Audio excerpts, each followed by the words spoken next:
तो भाई कैसे हो सब लोग। भूल तो नहीं गए कि जेई मेंस और नीट आने वाला है। तो बेटा आज सीओएम और कोलिशन को हमको कंफर्म कर देना है। और मैं बोल रहा हूँ बेटा 15 क्वेश्चन छांट के आप लोगों के लिए लेके आया कि अगर ये 15 क्वेश्चन आप लोगों ने सॉल्व कर लिए तो आपकी प्रिपरेशन डन है इन चैप्टर की। अदरवाइज आपको कुछ भी डाउट है तो आप लोग बेटा कमेंट डाउन करना, उसके ऊपर वीडियो लेके आ जाओ। तो बेटा हर क्वेश्चन को पहले पॉज करो, सॉल्व करके देखो, फिर मैच करो कि अपना आंसर सही है कि नहीं। ठीक है, वरना उसका सोल्यूशन देखो। ठीक है, तो स्टार्ट करते हैं बेटा पहले क्वेश्चन के साथ। सो वेलकम टू डिजिटल पाठशाला चैनल, मैं हूं आपका समानी सर बच्चों। और स्टार्ट करते हैं पहले क्वेश्चन के साथ। That is the centre of mass of three bodies each of mass 1 kg located at the point 0, 3, 0 and 0, 4 in the xy plane is। तो देखो बेटा हमारे पास फॉर्मूला होता है क्या कि R C O M is equal to M1 R1 plus M2 R2 plus M3 R3 upon M1 plus M2 plus M। ठीक है, अब यहां पर से देखो हमको RCOM निकालना है। तो भैया XCOM बराबर क्या हो जाएगा? M1 X1 plus M2 X2 plus M3 X3 whole divided by M1 plus M2 plus M3। ठीक है बेटा, तो यहां पर से देखो XCOM बराबर 1 इंटू में 0 प्लस 1 इंटू में 3 प्लस में 1 इंटू में 0 whole divided by 1 plus 1 plus 1। तो what you are getting that is 1। X C O M कितना आ जाएगा हमारे पास बेटा? 1। अब देखो वाईसीओएम की ओर चलते हैं। तो वाईसीओएम क्या होता है? M1 Y1 plus M2 Y2 plus M3 Y3 whole divided by M1 plus M2 plus M3। तो यहां पर से देखो वाईसीओएम बराबर क्या बन रहा है बेटा? 1 इंटू में 0 प्लस में 1 इंटू में 0 प्लस में 1 इंटू में 4 divided by 1 plus 1 plus 1 that is 3। तो वाईसीओएम देखो बेटा क्या आ रहा है हमारे पास? That is 4/3। तो हमारे पास कोऑर्डिनेट क्या बन रहे हैं? ध्यान से देखना, 1, 4/3। That is your answer. तो option 4 is the correct choice. क्या आ रहा है बेटा? Option 4 is the correct choice. I hope कि सबका ये आ गया होगा। अगला क्वेश्चन देखते हैं। देखो क्या दे रहा है question? A rigid body consist of a 3 kg mass located at R1 equal to this and a 2 kg mass located at R2 equal to this. The position vector of centre of mass is. तो बेटा ये देखो क्या बनाएंगे अपन? RCOM vector बराबर M1 R1 vector plus में M2 R2 vector upon में M1 plus M2। ठीक है, तो RCOM वेक्टर बराबर क्या बन रहा है बेटा? M1 इज 3 kg, 3 इंटू में पोजिशन वेक्टर क्या है? 2i cap plus 5j cap plus में second mass is 2 kg into में 4i cap plus 2j cap whole divided by total mass that is 3 plus 2 is 5। So RCOM vector बराबर क्या बनेगा बेटा? 6i cap plus 15j cap plus 12i cap plus में 4j cap whole divided bye 5। तो यहां पर से देखो क्या आ रहा है बेटा? 18i कैप प्लस में 19j कैप बाय 5। तो मैं इसको ऐसा लिख सकता हूं, RCOM वेक्टर बराबर क्या आ रहा है? 18/5i कैप प्लस में 19/5j कैप।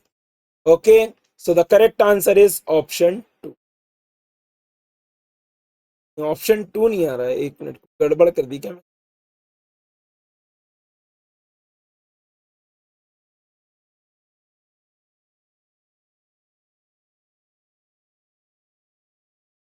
हाँ, 4 2 8 आएगा ना ये 8 आएगा तो 8 6 14 बन जाएगा, ये 14 आ जाएगा।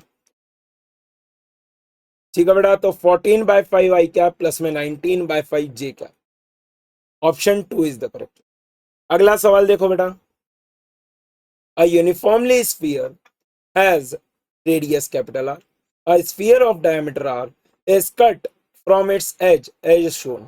Then the distance of the center of mass of the remaining portion from the center of mass of the original sphere is।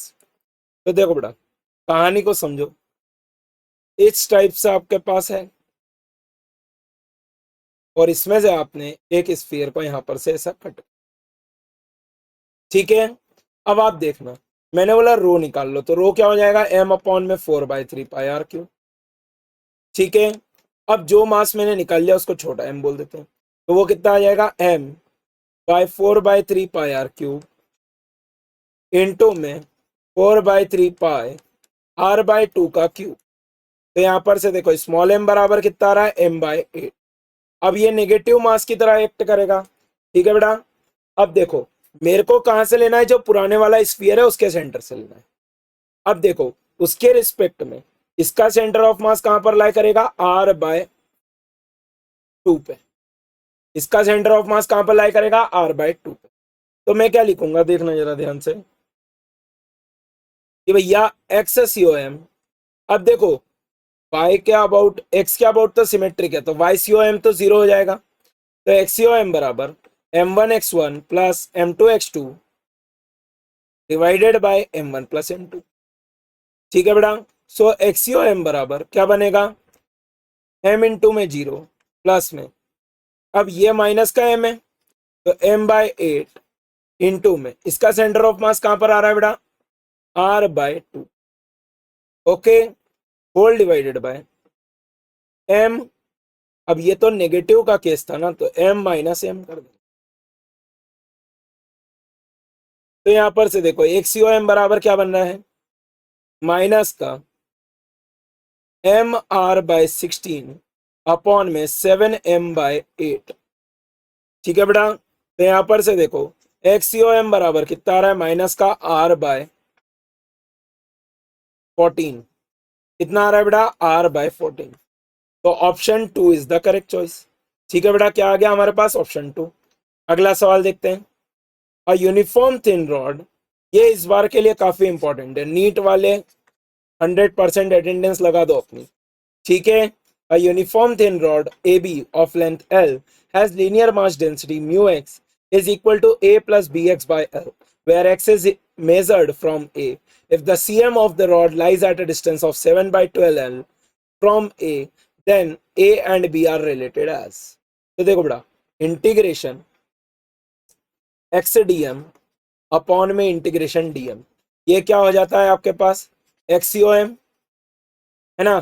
तो यहां पर से देखो dm बराबर क्या लिखोगे, mu X into D X. तो एक्सीओ एम बराबर क्या हो जाएगा, integration a plus B X by L, और साथ में क्या आ गया बेटा, D X whole divided by, और x भी आएगा एक, whole divided by a plus B X by L into में डी एक्स। अब ये भी हो जाएगा 0 से लेके l, ये भी हो जाएगा 0 से लेके l। अब ध्यान से देखना बेटा, एक्सीओ एम बराबर क्या बनेगा आपके पास, a x plus B x square by L, और इसका integration with respect to the dx, ये क्या बन जाएगा, a x plus B x square by 2l, ठीक है। इंटीग्रेटिंग लिमिट 0 से लेके l, तो एक्सीओ एम बराबर क्या बनेगा, A X square by 2 plus में B X cube by 3l, कहां से कहां तक, इंटीग्रेटिंग लिमिट 0 से लेके l तक, whole divided by A L plus में बी एल बाई 2, ठीक है बेटा। अब यहां पर से देखो ऊपर वाले में भी लिमिट पुट कर दो, तो एक्सीओ एम बराबर क्या बनेगा अपने पास, a l square by 2 plus में B l square by 3 whole divided by a plus b by 2 into में एल। तो यहां पर से देखो एक्सीओ एम बराबर क्या आ रहा है हमारे पास, 3a प्लस में 2b अपॉन में 3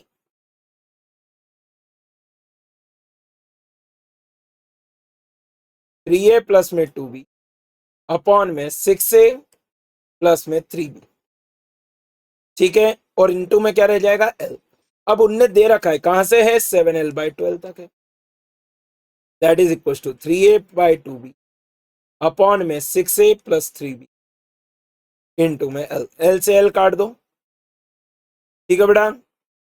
अब यहां पर आप देखना 3 को कॉमन निकाल लो, अंदर बचेगा 2a plus b by 12, that is equal to 3a plus 2b by 7, okay. तो यहाँ पर से देखो ये बनेगा 14a plus 7b, that is equal to, ये कितना आ रहा है 4 times, that is 12a plus में 8b। ओके, तो यहाँ पर से बनेगा 2a बराबर b बराबर 2a आ रहा है। तो हमारे पास करेक्ट आंसर क्या आ रहा है बेटा, 2a बराबर b, that means option 2 is the correct choice. आया नहीं आया समझ में? अगले क्वेश्चन की ओर चलते हैं बेटा। देखो ये बढ़िया क्वेश्चन है, ये बढ़िया क्वेश्चन है, जेई मेंस, जेई मेंस बेटा ये अगर कर लिया ना तो इस बार मेरे को थैंक यू बोलोगे आके। देखो जरा ध्यान से, a small block of mass m is placed at rest on the top of the, बेटा पहले पॉज कर लो, पहले तुम लोग ट्राई करके देखो, at the on the top of a smooth wedge of mass m, which in turn is placed at rest on a smooth horizontal surface as is shown in the figure. If h be the height of the wedge and theta is the inclination, then the distance moved by the wedge as the block reaches the foot of the wedge is, तो बेटा देखना जरा ध्यान से, अभी block यहां पर है h हाइट पे, ब्लॉक फाइनली यहां पर कहीं पे आ जाएगा।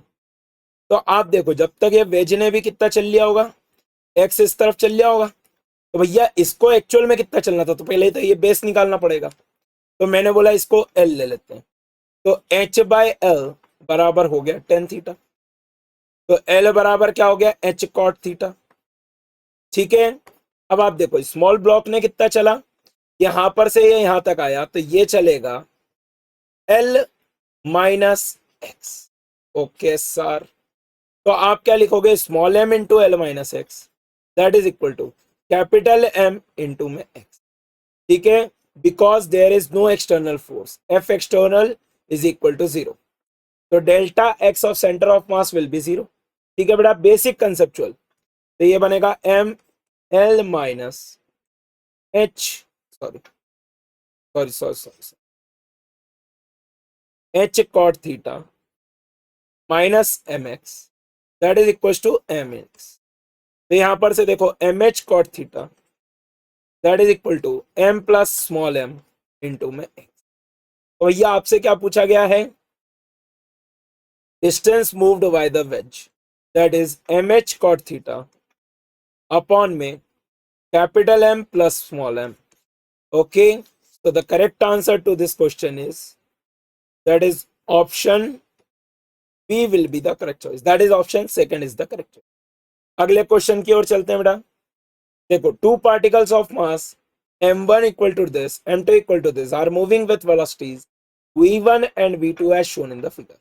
Acceleration of center of mass of the system at t equal to 3 second is, तो देखो बेटा अगेन नीट वाले और जेई मेंस, नीट वाले एंड जेई मेंस वाले अटेंडेंस लगा दो, पॉज करो और सॉल्व करो बेटा। तो यहां पर से आप देखो भाई, मैंने बोला a1 निकालो तो वो हो जाएगा dv1 बाई dt, और a2 निकालना होगा तो क्या करोगे, dv2 बाई dt हो जाएगा।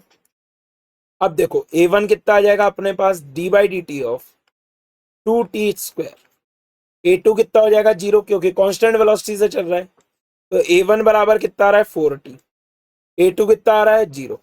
अब भैया ACOM बराबर हम क्या लिखते हैं, m1 a1 प्लस में m2 a2 whole divided by m1 plus m2।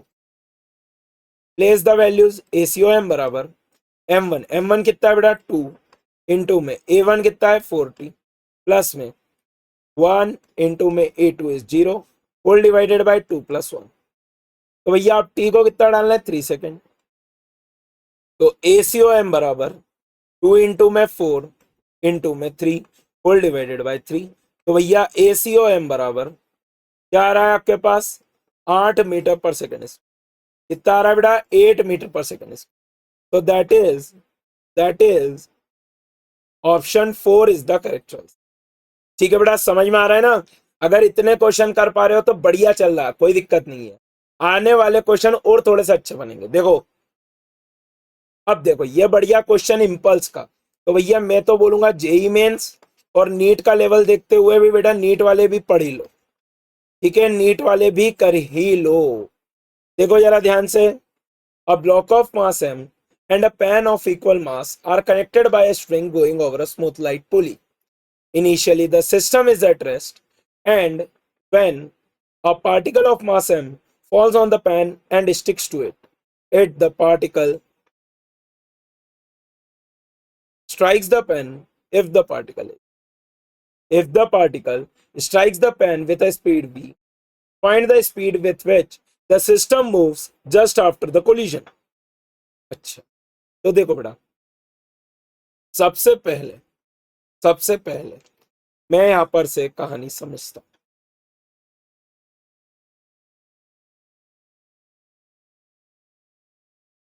ये पेन के आके ऊपर गिरेगा,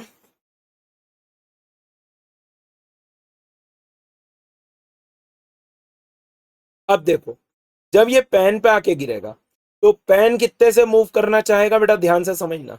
स्टिक्स टू इट, तो ये पेन अभी नीचे की तरफ, अब इस पे फोर्स लग जाएगा 2 mg. ऊपर की तरफ आ रहा है बेटा टेंशन, समझना ध्यान से. अब यहां पर ध्यान से देखो, ये नीचे जाना चाहेगा v/2 से. क्यों? m इंटू में v, that is equal to 2m into में v डैश. तो v डैश कितना आ गया? v/2. v/2 से नीचे जाना चाहता है, लेकिन अब इसको कौन इंपल्सिव फोर्स देगा? Tension. Tension is an impulsive force. Tension is an impulsive force. तो भैया यहां पर देखना ध्यान से, मैंने बोला ये फाइनली कुछ वेलोसिटी से चल रहा है, let's say v double dash. तो भैया ये क्या बन जाएगा? Integration t d t, that is equal to 2m into v double dash minus 2m into में v by, that is v dash. समझ में आया बेटा? अब देखो ये इंपल्स आ रहा था ऊपर की जगह, अब देखो नीचे इस वाले ब्लॉक के लिए लिख रहा हूं. तो इस वाले ब्लॉक के लिए लिखोगे तो टेंशन ऊपर की तरफ, ये ऊपर ही जाएगा लेट से वी डबल डैश के साथ. तो इंटीग्रेशन टी डी टी बराबर m into v double dash minus 0. Add कर दो दोनों को, 0 बराबर 3m we double dash minus में 2m v बाय 2. तो भैया यहां पर से देखो v डबल डैश बराबर कितना आ रहा है? v/3. That is your answer. So option 2 is the correct choice. Option 2 is the correct choice. बेटा आपसे ये भी पूछा जा सकता है कि भाई टेंशन बताओ, तो आपको टाइम दे देंगे और सॉल्व कर लेना. अब बच्चों का डाउट आ सकता है कि सर आपने mg क्यों नहीं लिया? तो बेटा mg is non impulsive, gravity is non impulsive. ठीक है बेटा, अगले क्वेश्चन की ओर चलते हैं. Two blocks A and B of mass m and 2m are connected by a massless spring of force constant K. They are placed on a smooth horizontal plane. The spring is stretched by an amount x and then released. The relative velocity of the blocks when the spring comes to its natural length is. तो बेटा देखो ये JEE mains वालों के लिए काफी ज्यादा important question हो जाएगा. ठीक है बेटा, नीट वाले इतने परेशान ना हो, बट यहां पर क्या यूज होगा बेटा? हाफ के x square, that is equal to half mu v relative का. ठीक है बेटा, म्यू क्या होता है यहाँ पर? रिड्यूस्ड मास. म्यू क्या होता है यहाँ पर? Reduced mass. That you need to remember. ठीक है बेटा, और म्यू का बेसिक फॉर्मूला क्या लिखेंगे? m1 m2 upon m1 plus m2. तो यहां पर से देखो म्यू बराबर क्या बन रहा है? m इंटू 2m अपॉन में m plus m, that is 3m. तो म्यू बराबर कितना आ रहा है बेटा? 2m/3. अब देखो रखो value, half into 2m/3 into में v रिलेटिव का square, that is equal to half के एक्स स्क्वायर. हाफ से हाफ को काट दो, तो v रिलेटिव बराबर कितना आ रहा है बेटा मेरे पास? 3k/2m का अंडर रूट, और इंटू में क्या आ रहा है बेटा? x. तो हमारे पास करेक्ट आंसर क्या आ रहा है? That is option 1 will be the correct choice. समझ में आया बेटा? अगले क्वेश्चन की ओर चलते हैं. That is a body falls on a surface of coefficient of restitution 0.6 from a height of 1 meter, then body rebounds to a height of. तो बेटा ये JEE as well as NEET दोनों के लिए मैं डबल स्टार मार्क लिखूं. Double star mark बोले तो बहुत ही इंपॉर्टेंट फॉर्म। तो height after the nth collision can be written as e to the power 2n into में h। ठीक है, n is the number of collision. तो यहां पर से आप देखो height after the first collision is e 2 into में 1 इंटू में h की वैल्यू कितनी डाल दोगे 1 मीटर। तो क्या यहाँ पर e मतलब एक्सपोनेंशियल, बेटा बेवकूफ मत बनना, ये कोएफिशिएंट ऑफ रेस्टिट्यूशन है। समझ में आया, यहाँ पर जो e है ये क्या है, कोएफिशिएंट ऑफ रेस्टिट्यूशन। तो यहाँ पर से देखो h1 बराबर क्या बन जाएगा बेटा, e into 1, that is h1 बराबर 0.6 इंटू में 1। तो h1 बराबर क्या बन रहा है 0.6 मीटर। खत्म खत्म, tata bye bye goodbye. मैं अभी नहीं कर रहा हूं, एज अ क्वेश्चन को कहते हैं। अब देखो अगले क्वेश्चन की ओर चलते हैं। Again a good question. A block of would of mass 3m is suspended by a string of length 10 by 3 meter. A bullet of mass capital M hit it with certain velocity and gets embedded in it. The block and the bullet swing to one side till the string makes 120 degree with the initial position. The velocity of the bullet is। तो देखो बेटा question क्या है, question समझना ही अपने आप में बहुत बड़ी बात होगी। यहां पर से आपने रस्सी को लटकाया, अब ये एक ब्लॉक है, ब्लॉक का मास कितना 3m। Okay sir. अब यहां पर से एक बुलेट आई, बुलेट का मास कितना m। बुलेट कितनी वेलोसिटी से आ रही थी,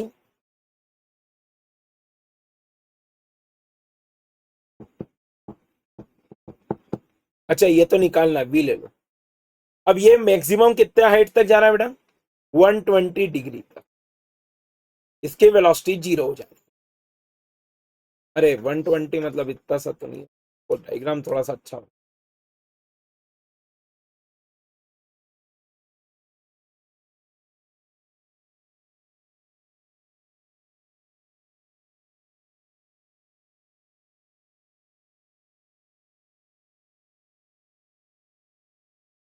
बेटा सभी लोग पॉज कर करके सॉल्व कर रहे हैं ना, सॉल्व करना है, मैं तो सारे कर ही दूंगा, तुमको करना है बेटा। तो ये मान लो v से आ रहा है, q से आ रहा है, मान लो u से आ रहा है, तो फाइनली ये 120 डिग्री तक जा पा रहा है। ठीक है, तो आप समझो ये कितनी हाइट हो जाएगी। पहले तो आप देखो ये कितना आएगा 30 डिग्री, तो मतलब कि ये कितना आ जाएगा 60 डिग्री। अब ये देखो ये 10/3 है, तो ये कितना बन जाएगा 10/3 का cos 60 दैट इज 1/2। तो ये कितना बन गया बेटा 5/3। Okay sir, now what is the total height that it is gaining. अब यहाँ पर टोटल मास कितना हो जाएगा माइनस का 4 mg। भाई 4 mg क्यों हुआ, अरे 3m तो ब्लॉक का मास था, उसमें एक ये भी तो घुस गई ना बुलेट m मास की। तो माइनस का 4 mg इंटू 10/3 प्लस 5/3। ठीक है बेटा, और that will be equal to the change in kinetic energy. तो फाइनल कितनी हो जाएगी हाफ इंटू 4m इंटू 0 का square minus half into 4m into में v का स्क्वायर। आफ्टर कोलिजन जब बुलेट इसके अंदर घुस जाती है, तो मैंने बोला ये v से चलता है, 4m का मास हो जाएगा तो ये v से चलता है। तो यहां पर से देखो ये क्या बनेगा माइनस का 4 mg इंटू में 15/3 that is equal to minus का हाफ 4m इंटू में v स्क्वायर। 4m से 4m को काट दो, माइनस माइनस प्लस हो गया, तो ये बनेगा 15/3 इंटू में 10 that is equal to 1/2 v square. तो भैया ये हो गया 100, v स्क्वायर बराबर कितना आ रहा है 100, तो v बराबर कितना आ रहा है 10 मीटर पर सेकंड। ओके सर, अब आप देखो मैंने बोला यहाँ पर कंजर्वेशन ऑफ लीनियर मोमेंटम लगा दो COLM। तो क्या बोलेंगे m इंटू में u प्लस में 3m इंटू में 0 that is equal to 4m into में v, क्योंकि उसके अंदर आ चुकी है। अब ये हो जाएगा m इंटू में u that is equal to 4m into में v इज 10, m से m को काट दो, तो u बराबर कितना आ रहा बेटा 40 मीटर पर सेकंड। खत्म, क्या आ रहा हमारे पास ऑप्शन 4। ठीक है, अगले क्वेश्चन की ओर चलते हैं। A ball is projected from the ground with a velocity v at an angle theta to the vertical. Okay, on its path it makes an elastic collision with a vertical ball and returns to the ground. The total time of flight of the ball is. अब देखो बेटा, ये मैंने इसके option इसलिए नहीं रखे क्योंकि मैं इसके दो एक वेरिएंट कराने वाला। ये जेई वालों के, ये जो अभी लिखा हुआ है ये नीट के रिस्पेक्ट में इंपॉर्टेंट है, जेई वालों के लिए भी इंपॉर्टेंट है, और जेई मेंस 2026 के लिए अभी जो कराने वाला हूं वो और ज्यादा इंपॉर्टेंट। अभी तो पहले देखो ये बेसिक क्वेश्चन क्या कह रहा है कि बेटा यू वेलोसिटी वी वेलोसिटी से फेंका वर्टिकल से एट एन एंगल थीटा, तो यहां पर से देखो ये जाकर ऐसा दीवार से टकराया, तो जब दीवार से टकराता है बेटा तो हॉरिजॉन्टल डायरेक्शन की वेलोसिटी चाहिए, तो यहां पर से वी साइन थीटा से आया, जब यहां पर से रिटर्न होगा तो ये ई वी साइन थीटा। अब वर्टिकल डायरेक्शन की वेलोसिटी में कोई अंतर नहीं आता, तो time of flight will be 2v cos theta by. ठीक है बेटा, अब मान लो क्वेश्चन आपको क्या हो जाता, थोड़ा सा चेंज करके दे कि भाई वो ऐसा फेंका at a velocity u at an angle theta with the horizontal. बेटा ये बढ़िया क्वेश्चन करा रहा हूं, मतलब एकदम कह सकते हैं कि जे एडवांस लेवल टाइप का। तो ये देखो ऐसा जा रहा है, मैक्सिमम हाइट पे टकरा रहा है, u cos थीटा से इसने टकराया, तो जब रिटर्न आएगा तो कितने से आएगा, ई यू कॉस थीटा से आएगा। अब ये यहां पर से आता है यहां पर टकरा, ठीक है बेटा, और यहां पर से टकराने के बाद वापस से ये कहां पर पहुंच जाता है, अपने ओरिजिनल डिस्टेंस। समझना बेटा, देखना जरा ध्यान से, जब मैक्सिमम हाइट पे था तब यहां पे टकराया, अब जब यहां से यहां तक आएगा तो वर्टिकल डायरेक्शन की वेलोसिटी कितनी हो जाती है, यू साइन थीटा, और हॉरिजॉन्टल की तो अभी भी कितनी बचेगी, E U cos theta. Okay sir, तो जब जमीन से टकरा जाएगा तो मैं एक बार आपको ई का इक्वेशन भी लिख के बता देता हूं। तो ई बराबर होता है v2 minus v one upon u1 minus u2। मान लो यहां के लिए लिख देता हूं, तो ई बराबर v2, अब दीवार चल रही है क्या, नहीं चल रही, बोले सर जीरो, तो जीरो माइनस ये हो जाएगा u cos थीटा, बोलो यार हाँ कि ना। तो v2 बराबर क्या बना, माइनस का eu cos थीटा। माइनस क्यों आ रहा है, because of the direction, minus क्यों आ रहा है, बिकॉज ऑफ द डायरेक्शन। ठीक है बेटा, अब सुनना ध्यान से, जब यहां पर से टकराएगा तो ऊपर की डायरेक्शन में कितनी हो गई, EU साइन थीटा। अच्छा सर, ओके सर, ठीक है, देखो इधर ध्यान से, भाई ये यहां पर से यहां तक गया, इतने में जाने में इसको लगने वाला समय था u साइन थीटा बाई जी। तो भैया आप सुनना, ये जो लेंथ आएगी इसको मैंने बोला r/2, कितना आएगा ये u sine theta by g into में u cos थीटा। ठीक है, ये तो ये आई। अब आप समझना, जब इधर से इधर आएगा अभी कितना टाइम लगेगा पूरा नीचे आने में, u sine theta by 2, u sine theta by g into में क्या कर दोगे, eu cos थीटा। समझ में आया, ये वाली रेंज आ गई d1, d1 आ चुका है। अब मेरे को d2 चाहिए, तो d2 के लिए तुम एक बात ध्यान से, इधर eu cos थीटा, इधर eu साइन थीटा और इधर eu cos थीटा, तो ये एक्चुअली तो कितने से जा रहा है, eu से फेंका गया है। समझ में आया, एट एन एंगल थीटा। तो भैया रेंज का फॉर्मूला d2 बराबर तुम क्या लिख सकते हो, eu का whole square sine 2 theta bye.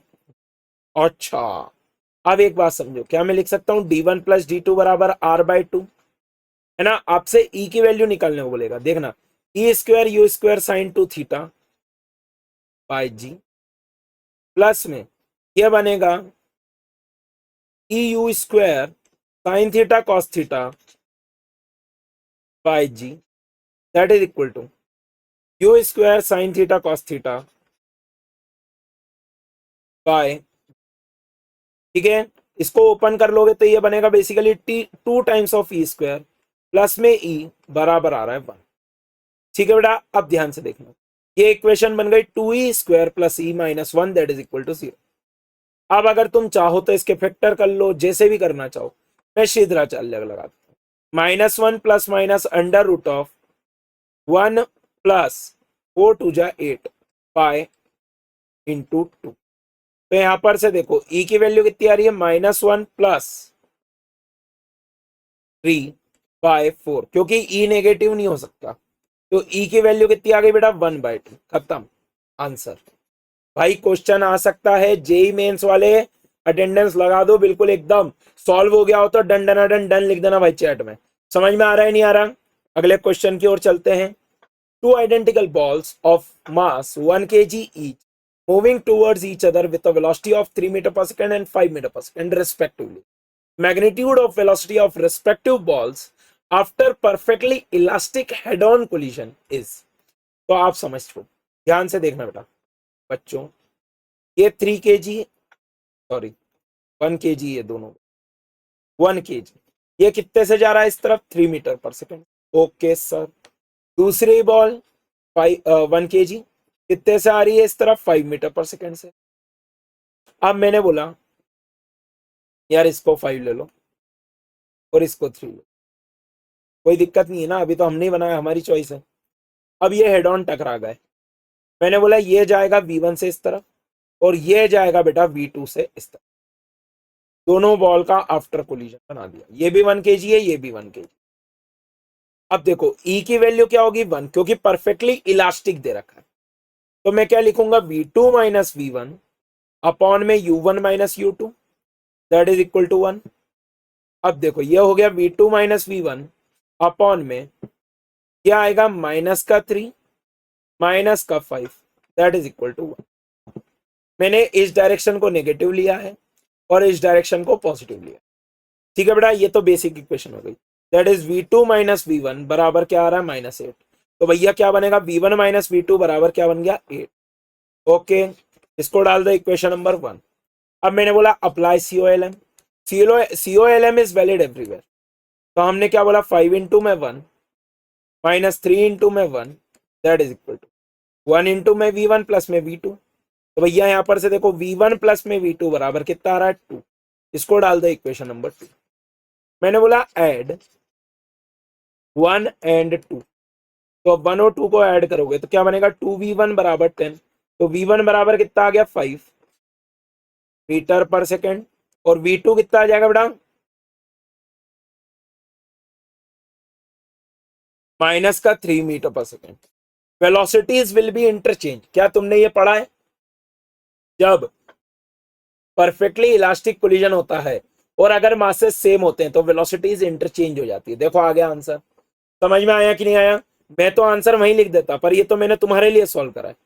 समझ में आया नहीं आया? तो ये क्या बन जाएगा 5 एंड 3 मीटर पर second. Option 2 is the correct choice. अगले क्वेश्चन की ओर चलते हैं। बढ़िया question, only for JEE. I will recommend this only for the JEE. NEET वाले इसको ना करें, ठीक है बेटा। In the figure shown, the two identical balls of mass m and radius r each are placed in contact with each other on a frictionless horizontal surface. The third ball of mass capital M, radius r by 2, is coming down vertically and has a velocity v0. When it simultaneously hit the two balls, itself does not stop after collision, but continues to move downwards with a velocity v0 by 2 after the collision. Then the speed of each bigger ball after collision is। तो देखो बेटा ध्यान से, तो बढ़िया question उनमें से एक शानदार क्वेश्चन, ये समझ में आने वाला क्वेश्चन, थोड़ा सा मुश्किल कह सकता हूं मैं। देखो बेटा, बट मैंने तुमको जैसे प्रॉमिस करा है बेटा कि ये अगर 15 कर ली है तो आपका COM का काम कंप्लीट हो जाता है, कि अगर ये 15 के 15 सॉल्व कर पाए तो भाई ये बॉल आके इसे ऊपर से गिरेगी इनके ऊपर, समझना। अब आप एक बात समझो, क्या इनके बीच में नॉर्मल आएगा? तो भैया ये वाली बॉल ने भी इस पे इंपल्स दिया होगा और सिमिलरली ये वाली बॉल ने भी इस पे इंपल्स दिया होगा। अब नीचे जो दोनों बॉल रखी है वो आइडेंटिकल है, तो मैंने बोला कि इंपल्स भी आइडेंटिकल आया, है ना? समझना ध्यान से, है ना? अब ये r/2 है और ये r है ना बेटा? और ये कितना हो जाएगा टोटल 2r, तो ये हो गया r। अब इस ट्राइंगल को देखना, मैंने बोला ये एंगल है थीटा, ध्यान से देखना। ये कितना बनेगा 3r/2, ये कितना बना r, तो ये कितना बन जाएगा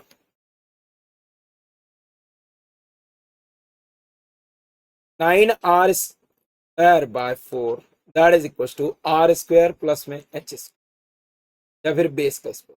तो बी बराबर कितना आ रहा है √5r/2। तो ये कितना आ रहा है बेटा √5r/। अब ये बन गया theta.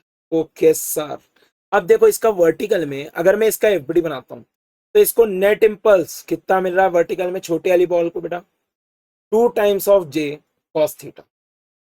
2 times of j cos theta. तो मैं क्या लिख सकता हूं 2j cos theta that is equal to minus times mv0/2। Finally it is moving with v0/2 दे रखा है हमको और माइनस इनिशियली कितने से आ रहा था माइनस का mv0। ओके ये समझ में आया नहीं आया बेटा? ये इधर अलग लिखा है यार, ये अलग है लिखा है, कंफ्यूज नहीं होना। तो यहां पर से देखो माइनस का 2j cos theta that is equal to minus का mv0/2। तो यहां पर से देखो j बराबर कॉस थीटा कितना आएगा माइनस माइनस तो प्लस हो गया कॉस थीटा कितना लिखेंगे बेस अपॉन हाइपोटेनियस। तो दैट इज √5r/2 अपॉन में 3r/2। r/2 से r/2 काट दो ये बनेगा mv0/। ठीक है तो j बराबर कितना बन गया बेटा 3mv0/4√5। 3mv0/4√5।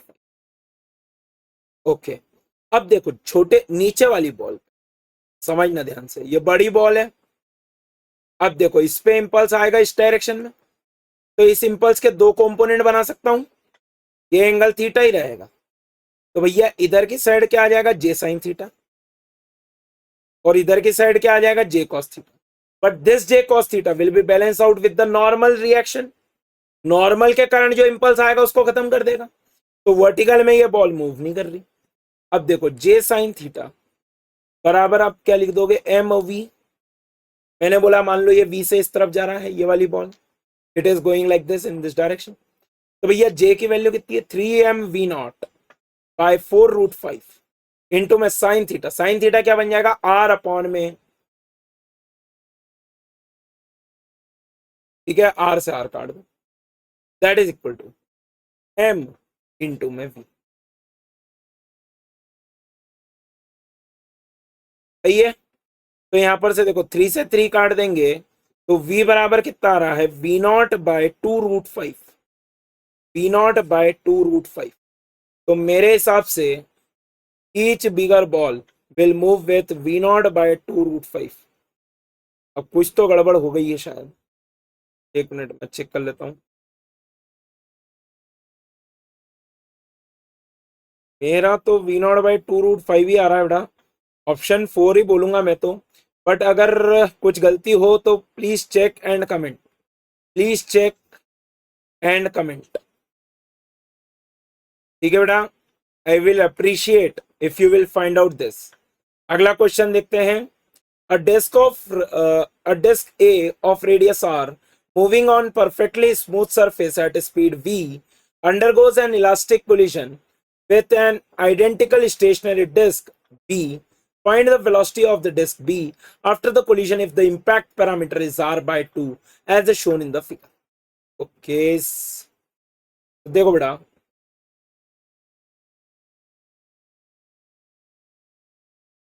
जब ये ऐसे टकराएंगे समझना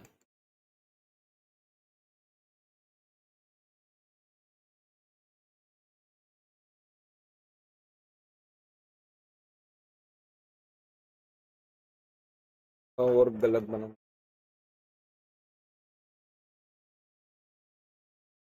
अब देखो ये इस तरफ आ रहा है कितने से v से, इसका मास है m और ये तो रेस्ट पे था।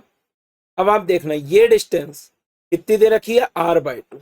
दिस डिस्टेंस इज r/2 और ये कितनी हो जाएगी बेटा 2r।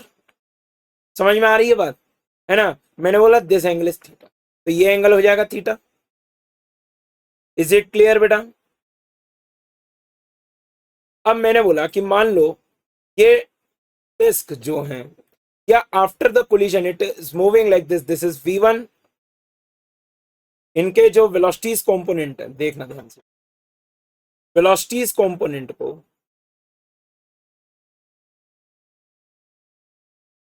मैंने बोला इसको V2 लिख दो, इसको V1 लिख दो।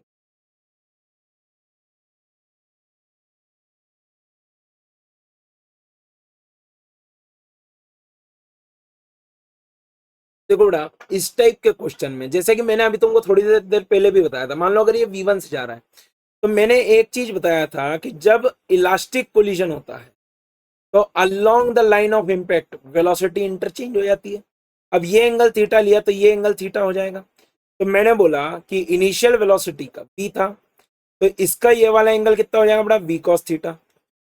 अब अगर वेलोसिटी इंटरचेंज हो जाएगी तो velocity of the body b is equal to the v cos theta, है ना बेटा। अब ध्यान से देखो, cos थीटा निकालना है। अब भाई ये डिस्टेंस क्या होगी, तो पहले तो आप देखो साइन थीटा बराबर क्या आ रहा है मेरे पास, r/2 अपॉन में 2r, that is sine theta बराबर क्या बन गया बेटा, 1/4। तो भैया cos थीटा बराबर क्या बन जाएगा,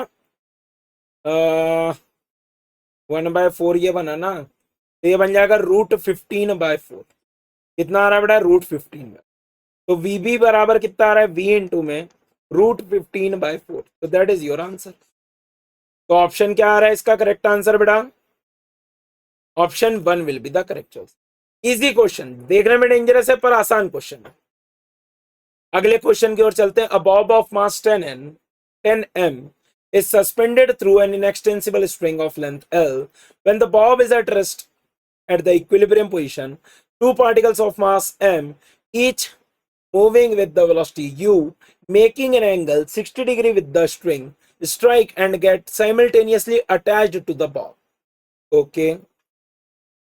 What is the value of the impulse tension in the string? तो देखो बेटा, ध्यान से देखना, ये बॉब है, बॉब ने ये वाले ब्लॉक के मास के ऊपर एक इंपल्स दिया होगा, तो इस मास ने भी एक ब्लॉक के ऊपर इंपल्स दिया होगा। सिमिलरली ये वाले के ऊपर एक इंपल्स दिया होगा, तो इस मास ने भी एक इंपल्स दिया होगा जे। अब दोनों सेम है तो कोई दिक्कत नहीं है। तो जे बराबर कितना हो गया, m into u, because it is coming to rest over there. समझ में आया बेटा। अब यहां पर से देखना, ये टेंशन है टी, ये भी इंपल्सिव फोर्स देगा, लेकिन ये किसको बैलेंस करने के लिए देगा, नीचे के जो इंपल्स आ रहे हैं ना। This is 60 degree, this is 60 degree. तो यहां पर से देखो ये कितना बनेगा, 2j cos 60 डिग्री। आया समझ में। तो इंपल्सिव फोर्स, इंपल्स के कारण जो टेंशन आ रहा है, मतलब टेंशन के कारण जो इंपल्स आ रहा है, that is equal to 2j cos 60 degree. तो ये बन जाएगा 2 into j, that is mu into 1/2। तो यहां पर से देखो J ऑफ टेंशन बराबर कितना आ रहा है बेटा हमारे पास, m इंटू यू के बराबर। तो option 3 will be the correct choice. ठीक है बेटा। तो आज के लिए बस इतना ही बेटा। So thank you so much everyone for being till last. अगर आपको मजा आया होगा तो बेटा जरूर कमेंट करना थम्स अप के साथ, थैंक यू लिखना जरूर बेटा। ठीक है। सो थैंक्स फॉर वॉचिंग बेटा, like share and subscribe for more. और मैंने आज अपनी एक इंस्टाग्राम आईडी भी रिलीज कर दे रहा हूँ, that is @Somani sir ji. It is Somani Singh ji लिख दिया, सोमानी सर जी। ठीक है। तो सोमानी सर जी के नाम से आप सर्च करोगे तो इंस्टा पे मैं ही मिलूंगा बेटा। ठीक है। एंड ऑल्सो बेटा ऑलवेज पुट सब्सक्राइब बटन और बेल आइकन को दबाना बेटा। ये ऐसा बेल आइकन होता है, मेरी ड्राइंग तो तुम लोग जानते ही हो, ऐसा ये बेल आइकन होता है, इसको दबा देना। क्यों, क्योंकि बता रहा हूँ बेटा एक बहुत ही बढ़िया जेई एंथम रिलीज करने वाला हूँ। ठीक है। जेई एंथम सबके लिए लाके आने वाला हूँ बेटा। तो ये सबको अच्छे से सुनना है बेटा, मजा आएगा, है ना। ठीक है। सो ऑल द बेस्ट बेटा, मिलते हैं अगले वीडियो के साथ। Bye bye, take care, all the best.